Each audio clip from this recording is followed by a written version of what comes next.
Okay.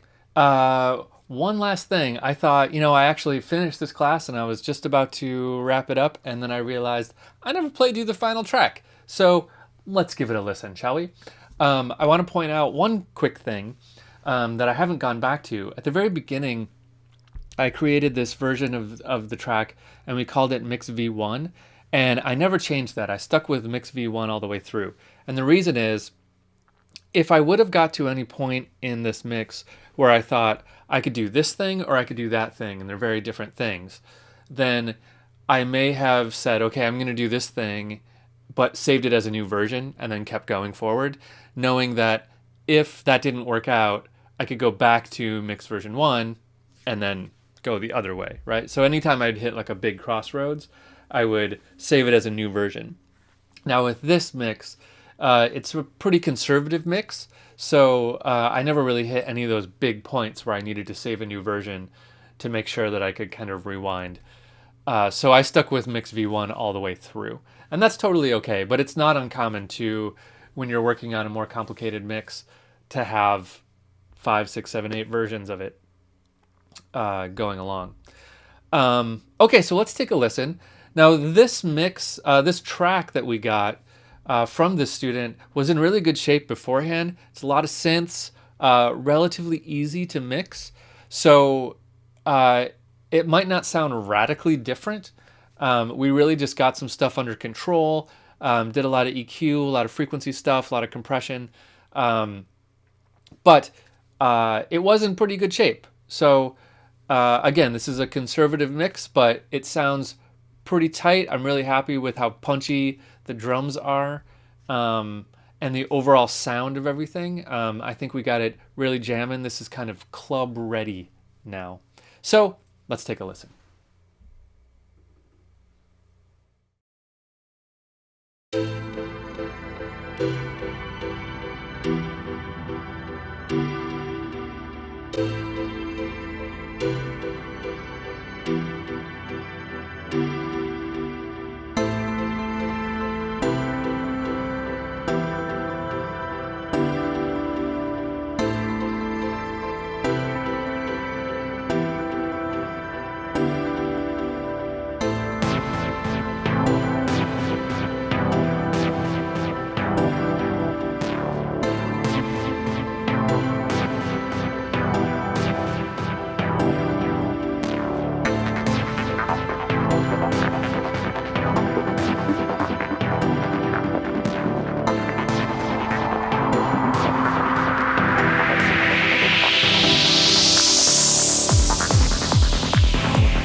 I guess I forgot to fade out that resampling thing I did there. I could go through and fade it out, but I kind of liked the way that worked. With a little talking and the fade out. I'm going to leave it. Happy accidents.